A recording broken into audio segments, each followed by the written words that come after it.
उदिति उदयगिरि मंच पर, रघुबर बाल पतंग। बिकसे संत सरोज तब, हर्षे लोचन भृंग। दोस्तों, मैं चंदन तिवारी सनातन की सत्ता में आप सभी का स्वागत करता हूं। दोस्तों, आज विजयदशमी है, दशहरा। और आज के दिन भगवान श्री रामचंद्र जी ने रावण का वध किया था। और फिर उसी के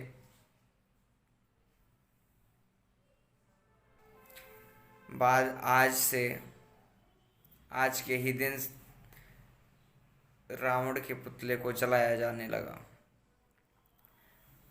रावण के पुतले को जला करके हम लोग सच्चाई को बुराई पर जीत का एक मिसाल देते हुए चले आए हैं। लेकिन हम जैसा कह रहे हैं, हमारा खुद का वो है कि अगर जब तक हमारे शरीर से हमारे विचारों में से बुराइयां नहीं ख़त्म होती हैं, तब तक हम जो है किसी भी प्रकार से रावण का दहन नहीं कर सकते या दशहरा मनाने का कोई भी अधिकार नहीं है हमें।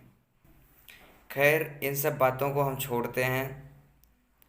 हम आज आपको बताएंगे, जैसे कि सबको बताया जाता है कि भगवान श्री रामचंद्र जी क्षत्रिय वंश के राजा थे और भगवान श्री परशुराम ब्राह्मण थे और रावण ब्राह्मण था। और ऐसे ऐसे करके सब एक प्रकार से जातिवाद समाज में पूरी तरह से फैला रहे हैं। तो आज उसका एक भंडाफोड़ करेंगे कि ये कैसा जातिवाद है या क्या है। हम आपको बताते हैं, भगवान श्री परशुराम भगवान विष्णु के ही अंशावतार थे, 6वें अंश के अवतार थे। और वहीं भगवान श्री रामचंद्र जी भगवान श्री हरि विष्णु के 7वें अंश अवतार थे। और रावण जो है, ये भगवान श्री रामचंद्र भगवान श्री हरि विष्णु के द्वारपाल थे। आप लोग रामायण में पढ़ेंगे तो आप सब को सारा नॉलेज हो जाएगा। फिर जातिवाद कहाँ से शुरू होती है? ऋषिपुलस्त्य जो है रावण के दादा थे, तो उनके खानदान में रावण पैदा हुआ। वो काफ़ी ज़्यादा उच्च स्तर के थे और वो ब्रह्मा जी के पुत्र माने जाते हैं। रामायण में एक ऐसी चौपाई लिखी हुई है, ऋषिपुलस्त्य जस विमल मयंका, ते ही शशि महु जनि हों कलंका। पुलस्त्य ऋषि के वंश में, इतने पवित्र वंश में तुम्हारा जन्म हुआ है और तुम उनके वंश में कलंक की तरह मत बनिए। ऐसी एक शब्द भगवान प्रभु श्री हनुमान जी ने कहा है। दोस्तों, सब कुछ ठीक है, कोई दिक्कत नहीं है। लेकिन दिक्कत यहाँ पे आती है जब लोग कहते हैं कि धनुष यज्ञ के समय पर भगवान परशुराम को और लक्ष्मण के बीच में जो आपसी वार्तालाप होती है उसको सब एक बहस के रूप में बताते हैं, और जबकि ऐसा कुछ हुआ नहीं था। भगवान श्री परशुराम एक ऋषि पुत्र थे, जमदाग्नि के संतान थे, और उन्होंने सहस्त्रबाहु का वध किया था। उसका कारण आप पढ़ेंगे, किताबों में मिलेगा। कई उनकी माता के साथ उसका गलत वो था, उसकी सोच जो है, उसने कई बार उनको परेशान करने की कोशिश की, उनकी माता को, तो उन्होंने वध कर दिया। इस बात को लेकर जो है उन्होंने कई बार क्षत्रिय विहीन की थी पृथ्वी को, ऐसा कहा जाता है। लेकिन क्षत्रिय विहीन नहीं किए थे, उन्होंने दुष्टों से विहीन की थी। जो दुष्ट आत्माएं थी संसार में, उनको समाप्त कर दिए थे। अब कहा जा मतलब आप सभी कहेंगे कि जब वो दुष्ट आत्माओं को ख़त्म किए थे, मतलब दुष्ट प्राणियों को ख़त्म किए थे, तो फिर रावण का वध क्यों नहीं किया?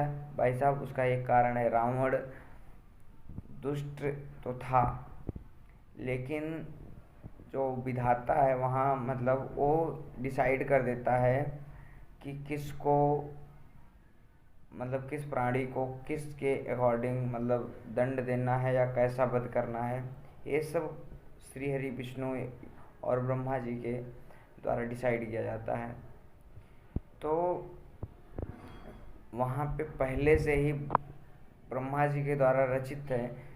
और ऐसा मतलब उन्होंने रामचरितमानस के सुंदरकांड में जब रावण को वरदान दिया था ब्रह्मा जी ने, तो नगर से निकलते समय जो वहाँ की लंकिनी नाम की एक वो थी, डायन थी, वो द्वारपाल का काम करती थी, तो उससे कहा था भगवान श्री हरि मतलब ब्रह्मा जी ने कहा था कि ज,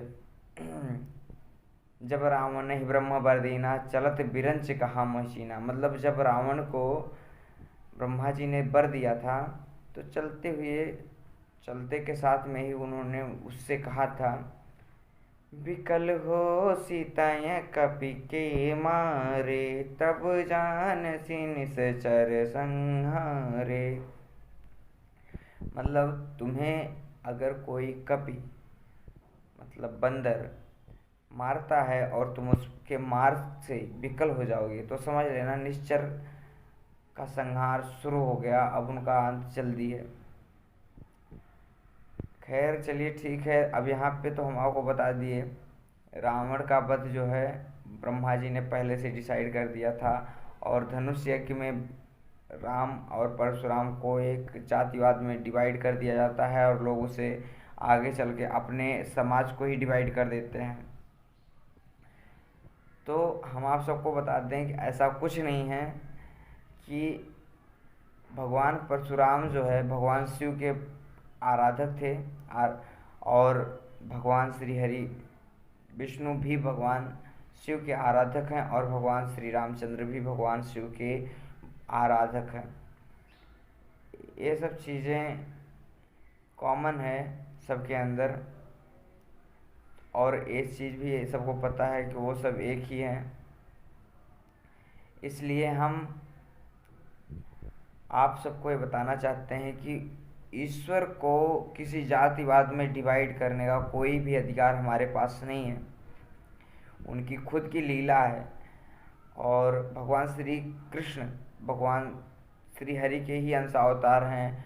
हमारे कुछ यादव भाई लोग उनको कहते हैं कि वो हमारे मतलब वो हैं, तो ऐसा कुछ नहीं हो। भगवान श्री हरि विष्णु है। भगवान श्री हरि विष्णु अपना कई अवतार लेते रहते हैं, तो उन्हीं अवतारों में से वो जातिवाद में उनको समाज ने डिवाइड किया है, लेकिन वो एक तरह से ही मतलब युद्ध के मैदान में वो एक क्षत्रिय हैं, कर्मकांड के मैदान में वो एक ब्राह्मण की तरह व्यवहार करेंगे, और जिस भी कर्म भूमि में जहाँ भी वो रहेंगे उसी के हिसाब से उनकी।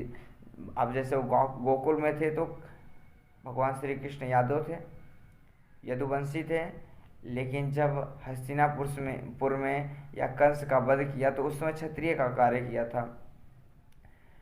और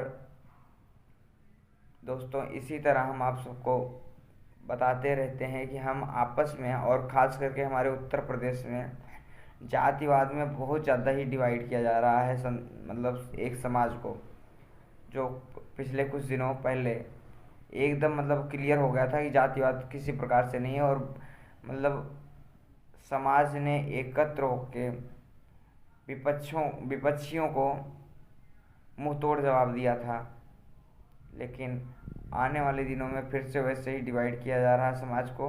परंतु हमें सावधान होने की बहुत ही आवश्यकता है। जय श्री राम, हर हर महादेव।